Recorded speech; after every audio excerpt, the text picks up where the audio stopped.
तो भाई लोग कैसे हो। आज मैं आप लोग के सामने भोकाल की स्टोरी लेके आया हूँ, दिव्यास्त्र। चलिए कहानी स्टार्ट करते हैं।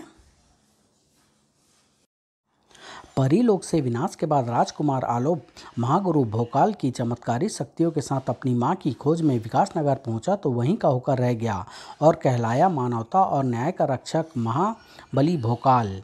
माँ मनुष्य क्या देवता भी जिसके आंचल में पले हैं, लेकिन मातृत्व से भरे इस आंचल से भोकाल सदा वंचित रहा। न तो वह अपनी जन्म देने वाली माँ को आंचल पा सका और न ही नया जीवन देने वाली माँ का। जहाँ उसकी परी माँ ने उसकी बाहों में दम तोड़ा, वहीं जीवनदायिनी उस माँ ने भी उसी की गोद में अंतिम सांस ली। जिसे भोकाल चुड़ैल माँ समझता रहा, लेकिन वह ममतामयी माँ निकली जिसने चीता नगरी के नीचे गिरे अचेत और मरणासन भोकाल को सैकड़ों दुख सहकर नया जीवन दिया और साथ ही दिया देवताओं के उन दिव्यास्त्रों का पता जिन्हें पृथ्वी पर पनप रहे पाप के एक अवतार को समाप्त करने के लिए देवतागण एवं स्वयं पृथ्वी पर छोड़ गए थे। तब भोकाल ने मरती हुई उस माँ को वचन दिया था कि चाहे उसके प्राण रहे या जाए, वह प्राप्त करके ही रहेगा दिव्यास्त्र। लेकिन क्या मैं अपने वचन को पूरा कर पाऊंगा? क्या मैं इस मनोरम घाटी के बीचों बीच स्थित इस भयंकर स्थान पर दिव्यास्त्रों को खोज पाऊंगा? दिव्यास्त्र की खोज में उस भयंकर स्थान के चप्पे चप्पे की खाक छानता भोकाल उस चोट से करा उठा। ये किसने मुझ पर प्रहार किया? मैंने अब तुझे बनाऊंगा अपना शिकार। हे महागुरु, ये क्या चमत्कार है? इतना बड़ा गरुड़, और वो भी मनुष्य की भांति बोलने वाला। बहुत दिनों से भूखा हूँ, तुझे खाकर मैं अपने पेट की आग बुझाऊंगा। कोई और समय होता तो शायद मैं तुझ पर दया करके तुझे अपने शरीर का मांस खाने की आज्ञा दे भी देता, परंतु इस समय मैं जिस उद्देश्य की पूर्ति के लिए निकला हूँ उसके लिए मुझे मरना भी गंवारा नहीं। भोकाल के इस वार ने जहाँ गरुड़ पर कुछ असर नहीं डाला, वहीं गरुड़ के वार ने भोकाल के अस्तित्व को हिलाकर रख दिया। और अब अगर भोकाल अत्यधिक चपलता के साथ संभल ना गया होता तो गरुड़ ने उसका अस्तित्व ही समाप्त कर डाला था। अद्भुत शक्तिशाली है यह भारी चट्टान को फूल की भांति अपने पंजों से उठाकर फेंक दिया इसने। भोकाल ने फुर्ती से चट्टान उठाकर गरुड़ की तरफ उछाली, परंतु गरुड़ ने भी एक और चट्टान उछालकर उसके वार का जवाब दिया। गरुड़ की शक्ति से आश्चर्यचकित था भोकाल कि तभी गरुड़ में आए उस परिवर्तन ने उसे और चकित कर दिया। ओह, वह गरुड़ पक्षी गरुड़ मानव का रूप ले रहा है। इसका मतलब वह कोई साधारण पक्षी नहीं, कोई दैविक शक्ति है। दूसरे ही क्षण लड़ना छोड़कर भोकाल गरुड़ के सामने नतमस्तक होता चला गया। अगर आपको अपनी क्षुधा शांत करने के लिए मेरे मांस की आवश्यकता है तो अब मैं आपको रोकूंगा नहीं। आप नोच लीजिए मेरे मांस को मेरी हड्डियों से, परंतु मेरी आपसे एक प्रार्थना है, कृपया इतना मांस अवश्य छोड़ दीजिएगा कि मेरे शरीर में प्राण बचे रह सके और मैं अपने उद्देश्य की खोज में निकल सकूं। भोकाल के चुप होने के साथ ही गरुड़ ने भोकाल की तरफ बढ़ना आरंभ कर दिया, लेकिन अब वह भोकाल को शिकार बनाने के लिए नहीं बल्कि उसे आशीर्वाद देने के लिए आगे बढ़ा था। उठो पुत्र, हम समझ गए कि तुमने हमें पहचान लिया। हम भगवान विष्णु के वाहन गरुड़ हैं। तुम्हारी परीक्षा लेने के लिए भगवान ने हमें स्वयं यहाँ भेजा था। भगवान देखना चाहते थे कि तुम दिव्यास्त्र प्राप्त करने की योग्यता है भी या नहीं। तुमने अपनी योग्यता सिद्ध कर दी, इसलिए हम तुम्हें आशीर्वाद के साथ साथ यह पुस्तक भी देते हैं। दिव्यास्त्रों को खोजने में यह पुस्तक तुम्हारी बहुत सहायता करेगी। पुस्तक भोकाल को सौंपकर गरुड़ अंतर्ध्यान हो गए और भोकाल बढ़ गया दिव्यास्त्रों की खोज में। इस पुस्तक के अनुसार इस घाटी में मुझे सबसे पहले जिस दिव्यास्त्र को खोजना है वह है भगवान विष्णु का सुदर्शन चक्र। वह रहा। सुदर्शन चक्र को देखकर चमक उठी भोकाल की आंखें। अगले ही क्षण सोच में सिकुड़ती चली गई। ओह, सुदर्शन चक्र की सुरक्षा के लिए तो एक भयानक सिंह तैनात है। इसको अपने रास्ते से हटाए बिना मैं चक्र तक नहीं पहुंच सकता। भोकाल की सोच से कहीं पहले सिंह उस पर आक्रमण कर चुका था। पलक झपकते ही भोकाल नीचे और सिंह उसके ऊपर था और अब उसका जबड़ा भोकाल को दबोचने के उसकी तरफ बढ़ रहा था। लेकिन इतनी आसानी से मौत का निवाला बन जाने वालों में से कहाँ था महाबली। भोकाल ने सिंह को एक तरफ उछाल दिया। हवा के साथ आश्चर्य से भोकाल की आंखें फटती चली गई। सिंह बेहद तेजी से चक्र के इर्द गिर्द घूमने लगा और एक क्षण बाद ही चक्र से टकराकर सिंह के परखच्चे उड़ गए।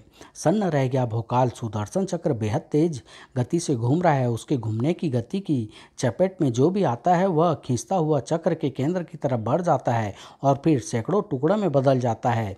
ऐसे में सुदर्शन चक्र को प्राप्त करने के लिए एक भी कदम आगे बढ़ाना साक्षात मृत्यु को निमंत्रण देना है। फिर भी दिव्यास्त्र प्राप्त करने के लिए मुझे इस मृत्यु से तो खेलना होगा, क्योंकि वीर वो नहीं होते जो किनारे पर बैठे सोचते रहते हैं। वीर वो ही होते हैं जो नदी पार करने के लिए भंवर से भी टकरा जाते हैं। प्राणों की चिंता छोड़ चुका था भोकाल। मैं भी स्वयं को इस भंवर के हवाले कर दूंगा, परंतु जरा भी चूक हो गई तो चक्र की चपेट में आकर मेरे शरीर के सैकड़ों टुकड़े हो जाएंगे। चक्र के घूमने से उत्पन्न भंवर में प्रवेश करके भोकाल ने स्वयं को उस रास्ते पर डाल दिया था जिस पर सामने मौजूद था विनाश, और सिर्फ विनाश। लेकिन जो महाबली होते हैं वे अच्छी तरह से जानते हैं कि रास्ते में खड़े विनाश को कैसे टालना होता है और कैसे उससे बचकर अपने उद्देश्य को प्राप्त करना होता है। भोकाल गोता लगाकर चक्र के नीचे पहुंच गया। भगवान इस चक्र को अपनी तर्जनी उंगली में धारण करते हैं। भोकाल की उंगली में आते ही चक्र की विभीषिका कम हो गई। माँ ने सही कहा था, दिव्यास्त्र मनुष्य की परीक्षा लेते हैं कि उन्हें प्राप्त करने का प्रयत्न करने वाला मनुष्य उसके योग्य है भी या नहीं। अब मुझे प्राप्त करना है भोले शंकर का त्रिशूल, परंतु क्या मैं उसे प्राप्त करने योग्य हूँ? इस प्रश्न का उत्तर तो तभी मिलेगा जब मुझे नजर आएगा भगवान शिव का त्रिशूल। वह रहा सामने अधर में लटका हुआ। उसे प्राप्त करना तो एकदम आसान होगा, क्योंकि सामने नहीं दिख रही है कोई भी अड़चन। ओह! अपने पंखों की सहायता से उड़ता हुआ भोकाल बेहद तेजी से किसी अदृश्य दीवार से टकराया और चकरा कर नीचे आ गिरा। त्रिशूल के चारों तरफ कोई अदृश्य दीवार खड़ी हुई है, लेकिन वह दीवार खड़ी नहीं रहेगी। तोड़ डालूंगा मैं उस दीवार को। अपनी पूरी शक्ति से अदृश्य दीवार को तोड़ने में जुट गया भोकाल, लेकिन सफल नहीं हो पाया। कुछ देर बाद ही थक हार कर बैठ गया वह, और तब उसे समझ में आई वह बात। सख्ती से सामने वाली अदृश्य दीवार को हटाने का प्रयत्न करना बेकार है, तो फिर क्या करूं? भक्ति कहावत है, शक्ति से जो कार्य वर्षों में नहीं हो पाता, भक्ति से वह क्षण भर में हो जाता है। यह कार्य भक्ति से पूर्ण करना होगा, भगवान शिव की भक्ति से, क्योंकि भगवान शिव ने अपनी भक्ति करने वाले भक्त को कभी निराश नहीं किया। पूरी श्रद्धा से भोकाल ने वही शिवलिंग बनाया और फिर दूध, धतूरा और भांग का प्रबंध कर शिवलिंग पर अर्पित किया। शीघ्र ही भोकाल की भक्ति रंग लाई। मेरी भक्ति से प्रसन्न होकर निसंदेह ही उस दिव्य प्रकाश के माध्यम से भगवान शिव स्वयं प्रकट हो रहे हैं। दिव्य प्रकाश को देखकर भोकाल के चेहरे पर फैल गई प्रसन्नता दूसरे ही क्षण आश्चर्य में बदलती चली गई, क्योंकि भोकाल के सामने भगवान शिव नहीं बल्कि खड़ा था नंदी। समझा, भगवान शिव ने अपने वाहन नंदी को मेरी सहायता के लिए भेजा है। नंदी नहीं, नंदी मेरे लिए सहायता का नहीं, मृत्यु का अवतार बनकर आया है। मैं इससे बच नहीं सकता, इसलिए इससे भिड़ने के सिवा मेरे पास और कोई चारा नहीं है। भोकाल ने अपने शक्तिशाली हाथों से नंदी के सींगों को पकड़ लिया, लेकिन इतने शक्तिशाली कहाँ थे भोकाल के हाथ की वे उस नंदी की शक्ति का सामना कर पाते जिसे भोले भंडारी की सवारी होने का गौरव प्राप्त था। मेरी प्रतिक्रिया ने नंदी के क्रोध को और भी ज़्यादा भड़का दिया है। नंदी के भीषण प्रहार से भोकाल एक बार फिर बच गया था, लेकिन वह चट्टान न बच पाई। नंदी के प्रहार ने उस मजबूत और बड़ी चट्टान को खिल खिल कर डाला, तो मेरी क्या दशा होगी। भोकाल की ठीक छाती पर सवार हुआ था नंदी का वह प्रहार, जिसने भोकाल को भौचक्का कर दिया। चट्टान के परखच्चे उड़ा देने वाले नंदी का भीषण प्रहार मुझे चट्टान की भांति नहीं कुचल पाया। ऐसा कैसे हुआ? यह जरूर भगवान कृष्ण के सुदर्शन चक्र का प्रताप है। अब मुझे अपना सारा ध्यान नंदी के अगले वार से बचने में लगाना चाहिए। मेरे ठीक पीछे वह अदृश्य दीवार है जिसे मैं तोड़ नहीं पाया हूँ। लेकिन जो दीवार मेरे प्रहारों से नहीं टूटी वह नंदी के प्रहार से चकनाचूर हो जाएगी, और ऐसा तब होगा जब मैं ठीक समय पर अपने स्थान से हट जाऊंगा और नंदी अदृश्य दीवार से जा टकराएगा। धरती तक का सीना फाड़ देने वाले नंदी के उस प्रहार के सामने वह अदृश्य दीवार कहाँ ठहर पाती। नंदी से अदृश्य दीवार को तुड़वाने में सफल तो हो गया मैं, लेकिन क्या उससे अपने प्राण बचाने में सफल हो पाऊंगा, क्योंकि क्रोध से उफनता नंदी मेरी तरफ पलट चुका है। अरे ये क्या हुआ, मुझ पर आक्रमण करने के स्थान पर नंदी एकाएक शांत क्यों हो गया। अचंभित भोकाल के प्रश्नों के प्रत्युत्तर में अचानक गूंजा वह स्वर, हमारे एकाएक शांत होने का कारण तुम्हारी सफलता है पुत्र। हम तुम्हारी परीक्षा ले रहे थे। वास्तव में भगवान के त्रिशूल के चहु और मौजूद अदृश्य दीवार हमारे ही प्रहार से टूटनी थी। लेकिन दीवार तोड़ने से पहले हम यह देख लेना चाहते थे कि तुम त्रिशूल को पाने के योग्य हो भी या नहीं। तुम परीक्षा में सफल हुए हो महाबली, जाओ त्रिशूल धारण करो। भोकाल ने पूरे भक्ति भाव से त्रिपुरारी के प्रलयंकारी त्रिशूल को अपने हाथों में लिया। जय भोलेनाथ। भगवान श्री कृष्ण के सुदर्शन चक्र और भगवान शिव के त्रिशूल के पश्चात अब मुझे इस पुस्तक की सहायता से जिस दिव्यास्त्र की खोज करनी है वह है भगवान श्री राम का धनुष। परंतु क्या बिना कोई परीक्षा दिए मैं इस धनुष को पा सकूंगा? नहीं, इस धनुष को पाने के लिए तुम्हें सिद्ध करना होगा कि तुम इसके योग्य हो, और इसके लिए तुम्हें इस धनुष की प्रत्यंचा चढ़ानी होगी। यह परीक्षा तो है, परंतु ऐसी नहीं जो मेरे लिए दुष्कर सिद्ध हो। इस धनुष पर प्रत्यंचा चढ़ाना अधिक कठिनाई भरा कार्य न होगा। भ्रम में था भोकाल, और उसका वह भ्रम धनुष उठाते ही टूट गया।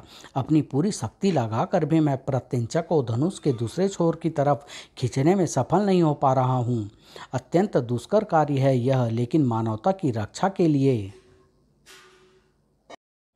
पाप के अवतार के अंत के लिए मुझे इस दुष्कर कार्य को परिणाम तक पहुंचाना ही होगा। मजबूती से भोकाल के हाथों में थमी प्रत्यंचा उसके मांस को फाड़कर उसके हाथों में धंस चुकी थी। लहू से सरोवर हो रही थी भोकाल की बाह, लेकिन भोकाल को इसकी सूध कहाँ थी। उसे तो मात्र एक ही सूध थी कि उसे किसी भी दशा में प्राप्त करनी है सफलता, और अपनी जबरदस्त इच्छा शक्ति और कर गुजरने के जज्बे के बल पर उसने वह सफलता प्राप्त भी की।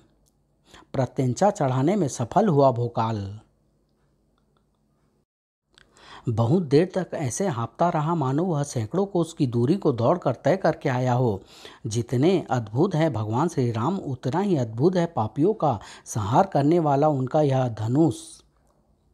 अब उसे प्राप्त करनी थी। खड़ग काली माँ की खड़ग चाहिए मुझे, और उसे प्राप्त करने के लिए मुझे जाना होगा उस भयानक मुख रूपी गुफा के अंदर। लहू जमा देने वाला वातावरण है इस गुफा में। मुझे यहाँ पूरी तरह सतर्क रहना होगा। एक एक कदम फूंक फूंक कर रखता आगे बढ़ रहा था भोकाल। जल्दी ही भोकाल गुफा में मौजूद काली की प्रतिमा तक जा पहुंचा। काली माँ की प्रतिमा के हाथ में थमी वह खड्ग ही वह दिव्यास्त्र है जिसे प्राप्त करने मैं यहाँ आया हूँ, और अब उसे प्राप्त कर ही लूँगा। ओह नहीं, अगर भोकाल पूरी तरह चौकन्ना न होता तो वह एकाएक सामने आए उस खतरे को ना देख पाता और ना अपने प्राणों की रक्षा कर पाता। काली की खड्ग ने तो मेरी गर्दन को मेरे धड़ से अलग कर ही दिया था। खड्ग को पिछली तरफ से प्राप्त करने का प्रयत्न करना होगा। पीछे की तरफ से ही क्या, भोकाल किसी भी तरफ से खड्ग तक नहीं पहुंच पाया। आखिर उसे अपना वह प्रयास छोड़ना ही पड़ा। काली को प्रसन्न किए बिना खड्ग हासिल करने की सोचना व्यर्थ है, परंतु काली को प्रसन्न किया कैसे जाए। भोकाल की आंखें एक बार फिर काली की प्रतिमा पर जा टिकी। काली को रक्त की भेंट चाहिए, क्योंकि उसके हाथ में थमा जो पात्र सदा रक्त से लबालब भरा रहता है वह आज खाली है।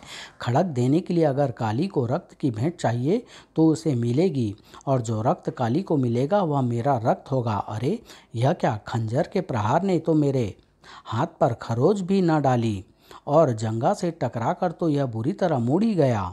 भोकाल की समझ में नहीं आ रहा था कि यह क्या हो रहा है, लेकिन फिर भी उसने अपना प्रयास नहीं छोड़ा। जो लहू खंजर के प्रभाव से नहीं निकला वह चट्टान से सिर टकराने से जरूर निकलेगा। ये क्या, इतनी तेज टक्कर के पश्चात भी मेरा सिर नहीं फूटा, लहू नहीं निकला।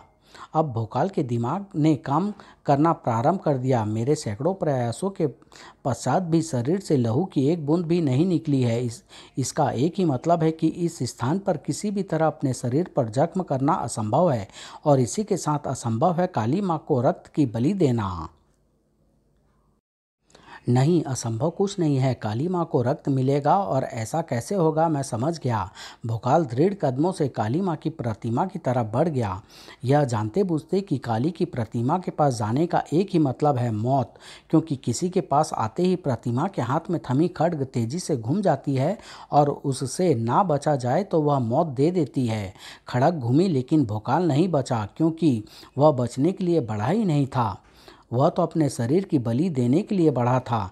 काली के हाथ में थमी चमत्कारी खड्ग एक झटके से उसके हाथ ले उड़ी। इसी के साथ वह निकला गर्म गर्म रक्त। लेकिन भोकाल ने रक्त की एक भी बूंद को व्यर्थ नहीं जाने दिया। व्यर्थ जाने भी कैसे देता। काली के हाथ में थमे पात्र को जल्द से जल्द अपने रक्त से भरकर वह हासिल जो करना चाहता था। खड्ग। जय काली माँ, आपकी जो खड्ग तीनों लोग को छाती फाड़ सकती है, तो वह भला मेरे शरीर को कैसे ना काट पाती। मैं धन्य हूँ जो अपने हाथ का बलिदान देकर आपकी खड्ग पाने में सफल हुआ।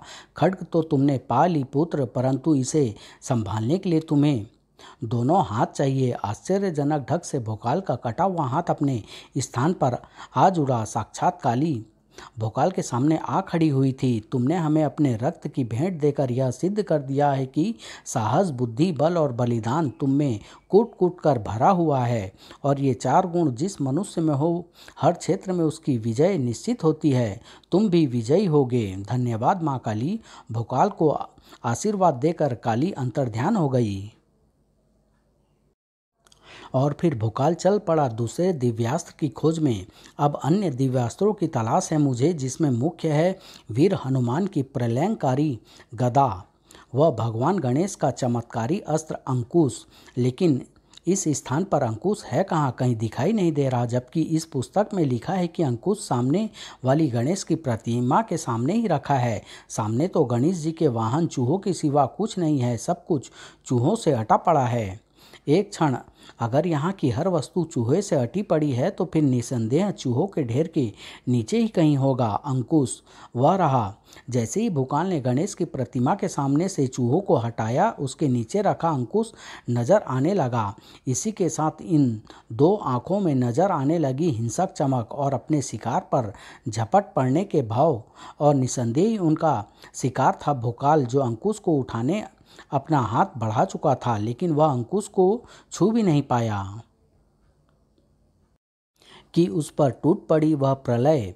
हे देवता, इतना विशाल और भयंकर चूहा, इससे बचना होगा, क्योंकि इसकी चपेट में आने का मतलब है अपने जीवन को समाप्त करना। बचने के हर प्रयास के बावजूद भी भोकाल अंततः उसकी चपेट में आ ही गया, और जीवन के लिए जल बिन मछली की भांति छटपटाने लगा। फौलाद सी शक्ति है इसकी पकड़ में। जितना मैं इससे छूटना चाहता हूँ, उतना ही उलझता जा रहा हूँ। अब तो इससे स्वयं को बचाने का एक ही उपाय है कि मैं प्रयोग करूँ कोई दिव्यास्त्र। भोकाल का हाथ काली के खड़ग पर जम गया। दूसरे ही क्षण भोकाल के हाथ में थमी खड्ग हवा में लहरा उठी। अब बस बिजली सी ही कौंधनी थी, और विशाल चूहे की गर्दन उसके धड़ से अलग होनी ही थी। लेकिन ऐसा नहीं हो पाया, क्योंकि अनायास ही रुक गए भोकाल के हाथ। ये क्या अनर्थ करने जा रहा था मैं। अपने प्राण बचाने के लिए काली के खड्ग जैसे दिव्यास्त्र से इस विशाल चूहों को लक्ष्य बना रहा था, यह भूल कर कि इस दिव्यास्त्र का लक्ष्य है पृथ्वी पर बोझ बना इस युग का पाप का सबसे बड़ा अवतार। मेरी भूल से अभी दिव्यास्त्र का लक्ष्य चूक जाता, परंतु अब ऐसा नहीं होगा। मैं काली के खड्ग का प्रयोग नहीं करूंगा। पूरे विश्व को बचाने के लिए मैं संघर्ष करूंगा। भोकाल ने काली की खड्ग को अपने हाथ से निकल जाने दिया। इसी के साथ उस विशाल चूहे ने भोकाल को अपनी पकड़ से मुक्त कर दिया। इसने तो मुझे छोड़ दिया, परंतु क्यों? क्योंकि तुम परीक्षा में सफल हुए। दिव्यास्त्र पाकर तुम उसका प्रयोग करने के लिए कितने उताले हो, यही देखना चाहते थे हम। आगे बढ़ो महाबली, और भगवान का अंकुश प्राप्त करो। अब तुम्हें कोई नहीं रोकेगा। धन्यवाद मूसक राज। भोकाल ने आगे बढ़कर अंकुश उठा लिया। भगवान गणेश के इस अंकुश से तो पर्वतों का सीना भी फाड़ सकता हूँ मैं। कुछ क्षणों बाद ही भोकाल अपने अंतिम लक्ष्य की तरफ बढ़ रहा था। मैं बहुत से दिव्यास्त्र प्राप्त कर चुका हूँ। अब महावीर हनुमान की गदा के साथ ही मेरी दिव्यास्त्रों की खोज समाप्त हो जाएगी और वह गदा मुझे मिलेगी इसी घाटी में। भोकाल ने उस घाटी में प्रवेश किया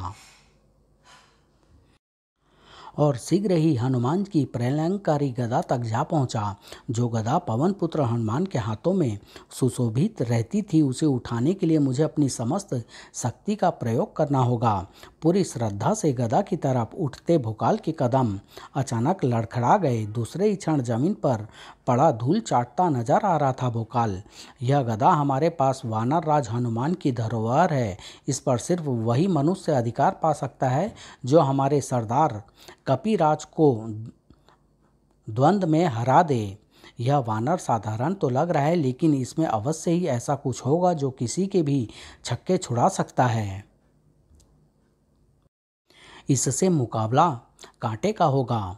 भोकाल को यह तो आभास था कि मुकाबला आसान ना होगा, लेकिन यह उसने सोचा भी नहीं था कि वह मुकाबला इतना कठिन निकलेगा। और एक तरफा जिसमें कपिराज को वार करने से फुर्सत नहीं थी और भोकाल को वार सहने से कपिराज के सामने दूध मुहा बच्चा साबित हो रहा था, वह भोकाल जिसे सारा विश्व महाबली के नाम से पुकारता था।